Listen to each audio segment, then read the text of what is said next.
বলি আমার সাথে পড়ুন আউযু বিল্লাহি মিনাশ শাইতানির রাজীম বিসমিল্লাহির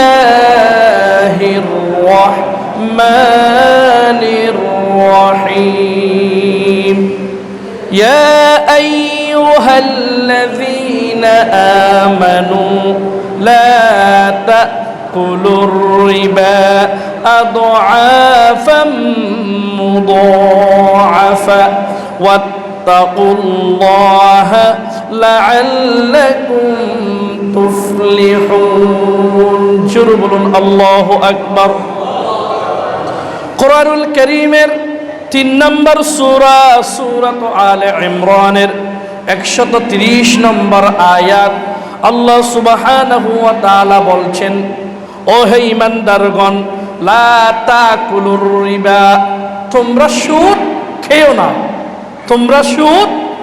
খেও না আদআফাম মুদাআফা চক্রবৃদ্ধি হারে তোমরা সুদ খেও না।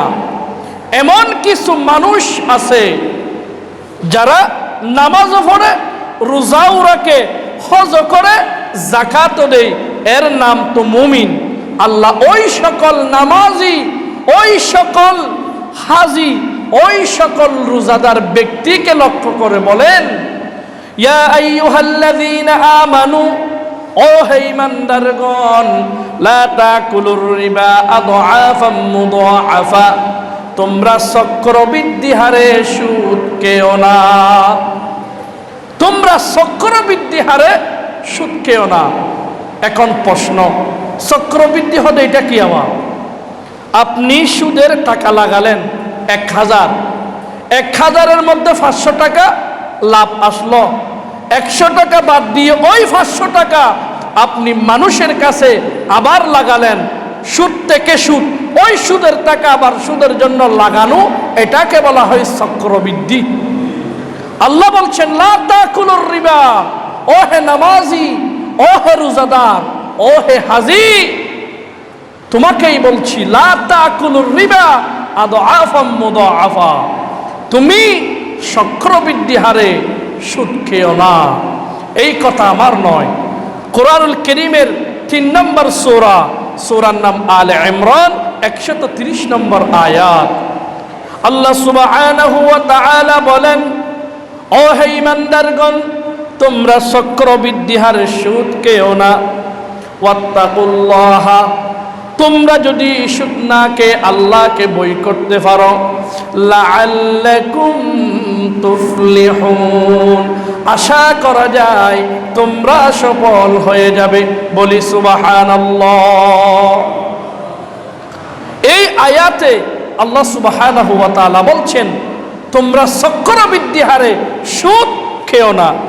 এর পরবর্তী আয়াত কুরআনুল কারীমের 2 নম্বর সূরা বাকারা এর 278 নম্বর আয়াত আল্লাহ সুবহানাহু ওয়া তাআলা চমৎকার ভাবে বলছেন ইয়া আইয়ুহাল্লাযীনা আমানুত্তাকুল্লাহা ওয়া যারু মা বাকিয়া মিনার রিবা ইন কুনতুম মুমিনিন। জোরে বলি আল্লাহু আকবার। আল্লাহ সুবহানাহু ওয়া তাআলা বলেন ও হে ঈমানদারগণ ইত্তাকুল্লাহ, তোমরা আল্লাহকে ভয় করো, ওয়া যারু মা বাকিয়া মিনার রিবা, তোমাদের কাছে যদি অল্প কোনো সুদের লেনদেন থাকে, সুদের কাজকার খাবার থাকে, তোমরা ওই সকল কাজ কারবার থেকে তোমরা নিজেকে বিরত রাখো। আগে বলে হয়তো তোমরা সুদ খেয়ে ফেলেছো, অল্প কিছু লেনদেন বাকি আছে, ওই লেনদেন থেকে যদি নিজেকে মুমিন দাবি করো, ইমানদার দাবি করো, তাহলে ওই সকল সুদি লেনদেন ব্যবসা বাণিজ্য থেকে নিজেকে বিরত রাখো। এই কথা আল্লাহ। এখন সুদের অনেক নাম দেওয়া হয়েছে, বলে আমরা সুদ খাই না, আমরা একটু ব্যবসা বাণিজ্য করি। সুদের নাম মুনাফা, ইন্টারেস্ট। নাম পরিবর্তন করে দেওয়া হয়েছে। আপনি যতই নাম চেঞ্জ করুন না কেন, সুদ সুদ, সেখানে অন্য কোনো নাম দিয়ে আপনি যদি ফসরাবকে যদি ফানি বলে যদি বোতলের মধ্যে নেন, এটা কি কেউ ফানি মনে করবে নাকি ফসরাব মনে করবে? ওইটা তো ফসরাব। আপনি পবিত্রতা অর্জনের জন্য কেউ ফসরাব মনে না করার জন্য যদি বোতলে বলেন, বোতলের পানি কি কেউ খাবে? সম্মানিত হাজিরিন, এখন আমাদের প্রশ্ন আমাদের কাছে, আল্লাহ যেই কথা বলেছেন, তোমরা যদি বলে আগে খেয়ে থাকো সুদ, এখন যেই পণ্য যেই ছোটখাটো সুদের লেনদেন তোমাদের কাছে আছে, তোমরা চা ছেড়ে দাও। এখন প্রশ্ন হলো, সুদের আলোচনা করতে গিয়ে রাসূল করিম সাল্লাল্লাহু আলাইহি ওয়াসাল্লাম কি বলেছেন? আমরা একটু হাদিস শরীফ থেকে শুনুন। ক্বালা রাসূলুল্লাহ, সকলে পড়ুন সাল্লাল্লাহু আলাইহি ওয়াসাল্লাম, দিরহামু রিবার ইয়াকুলুর রাজুলু ওয়া হুম ইয়ালামু আশাদ্দু মিন সিত্তাতিন ওয়া সালাসিনা জানিয়াতান। বুখারী শরীফের 2766 নম্বর হাদিস, মুসলিম শরীফের 89 নম্বর হাদিস।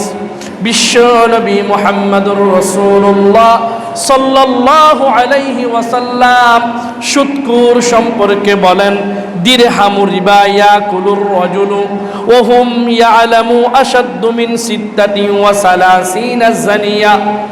যদি কেউ জেনে শুনে, যদি কেউ জেনে শুনে এক দিরহাম, কয় দিরহাম? যদি কোনো মুসলমানের ছেলে এবং মেয়ে জেনে শুনে এক দিরহাম যদি সুদ খায়, আল্লাহর প্রিয় হাবিব বলেন, আশাদ্দু মিন সিত্তাতিন ওয়া সালাসিন, 36 বার মায়ের সাথে জিনা করার চেয়ে মারাত্মক, বলি না আউযু বিল্লাহ। আমার কথা নয়, হাদিস শরীফ থেকে বলছি, বুখারী শরীফ খুলেই এইগুলো আমি নোট করেছি সকালবেলায়।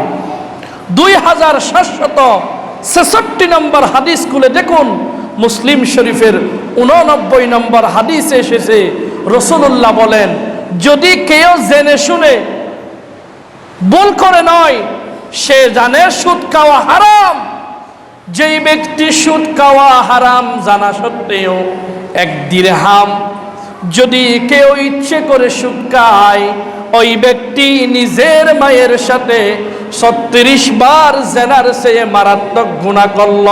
জোরে জোরে বলি নাউযু বিল্লাহ। আরেকটি হাদিস মনে পড়ে গেল, রাসূল করিম সাল্লাল্লাহু আলাইহি ওয়াসাল্লাম বলেন, আর রিবা 70 হুবান। রাসূল করিম সাল্লাল্লাহু আলাইহি ওয়াসাল্লাম বলেছেন, সুদের 70টি গুনাহ আছে।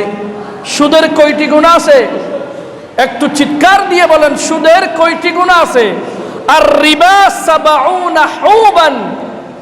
যারা সুদ খায় তাদেরকে উদ্দেশ্য করে রাসূল করিম সাল্লাল্লাহু আলাইহি ওয়াসাল্লাম বলেছেন, আর রিবা 70 হুবান, সুদের 70টি গুনাহ আছে।